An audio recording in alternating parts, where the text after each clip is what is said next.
Ons gesels met Hugo Nelson en hy is baie bekend as 'n vorige CEO van Konyn.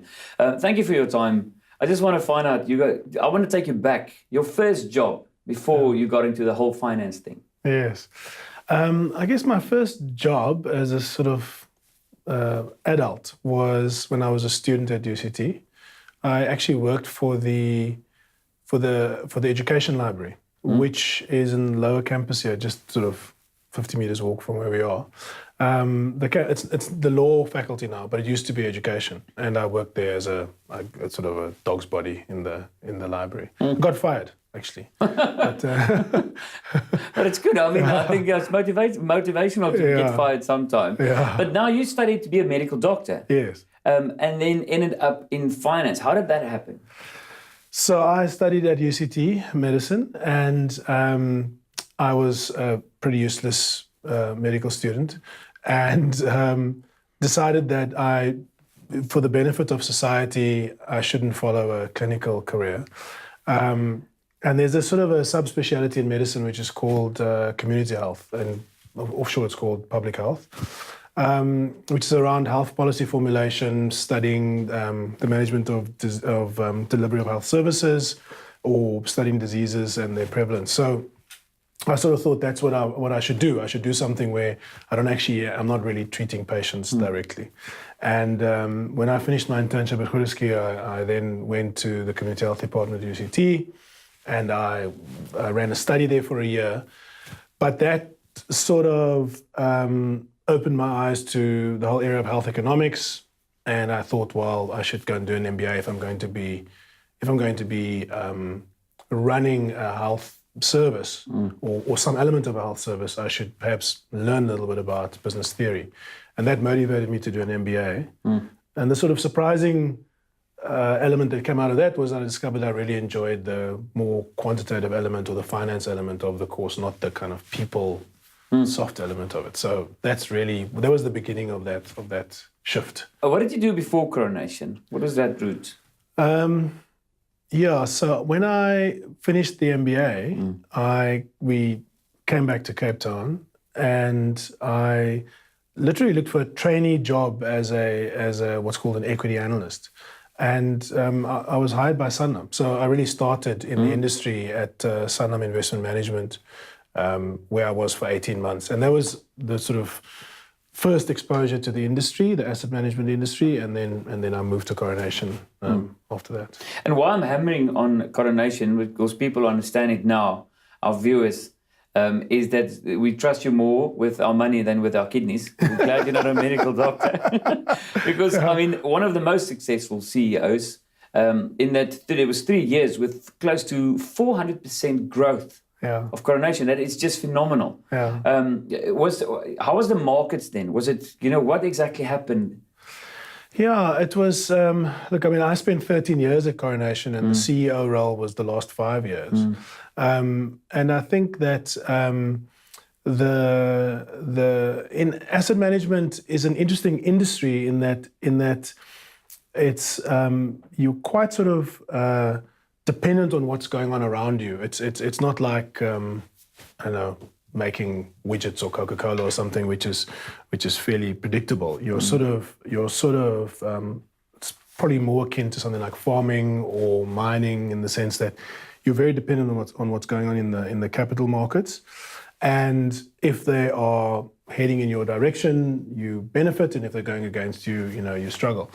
What worked in our favor at Konyn at that time is it really, I became CEO at the end of 2007, and I left Konyn beginning of 2013, which really straddles the period of the global financial crisis.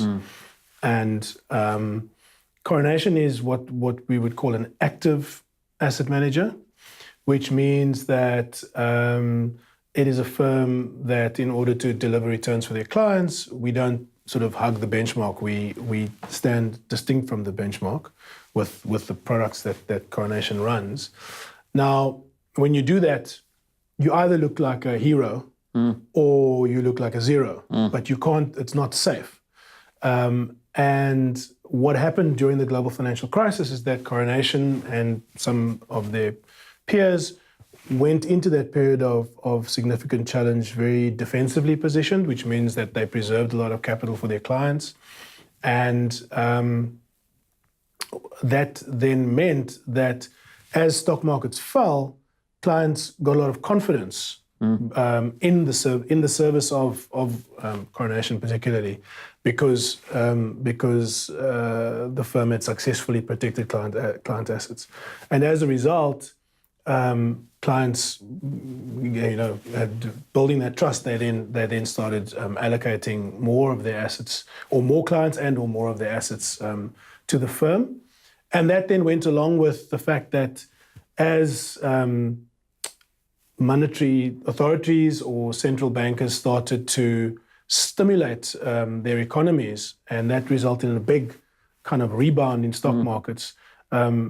Fortunately, Coronation had fully exposed their clients to the markets to benefit from that rise in the markets as well. So they went in defensive, and by the time the rebound occurred, they were fully exposed. So that generated a lot of trust and a lot of positive flows.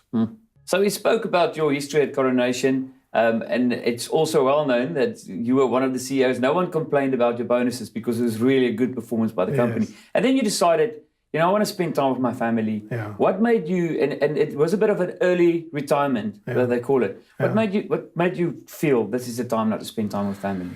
Yeah, it was very much driven by my phase of life. So I've got 4 children, and my oldest child was approaching the end of primary school, and I sort of realized that as soon as she got to high school, she'd be, I'd blink and she'd be out of the house.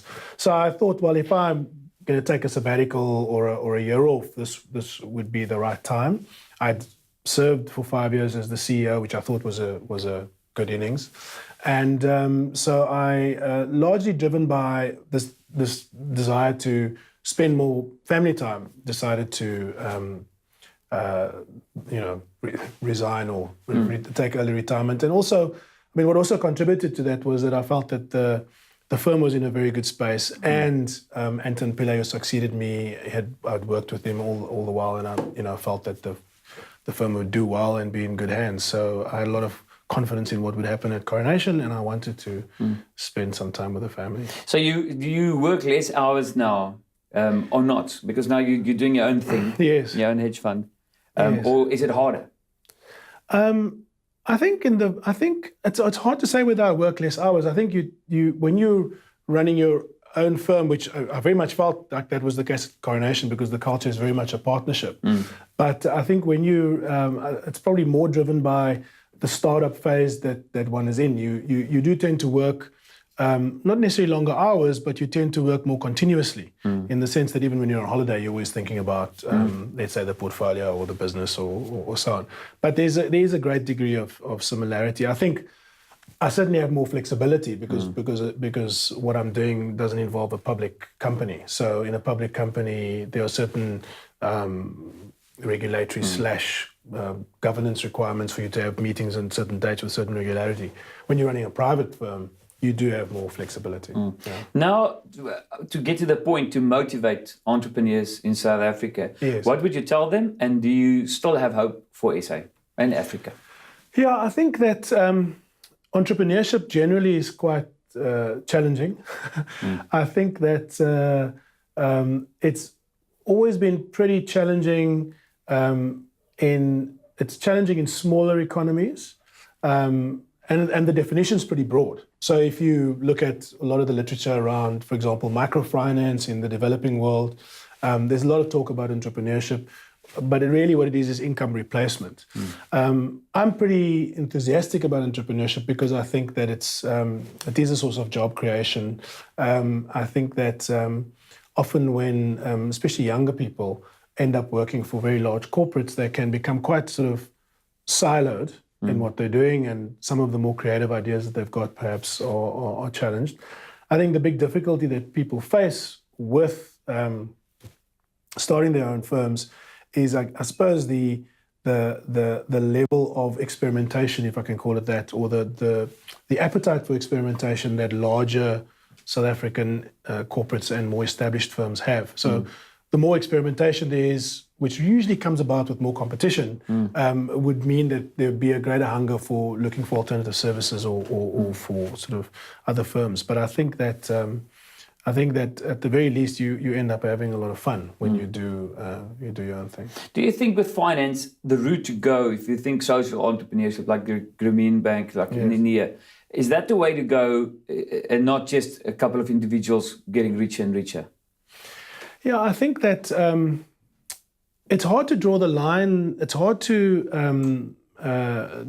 sort of easily distinguish between the two, because I think that the most important aspect to what you do is whether there is a demand for the product that you're supplying on the one hand, and whether the product is adding value to the customer base.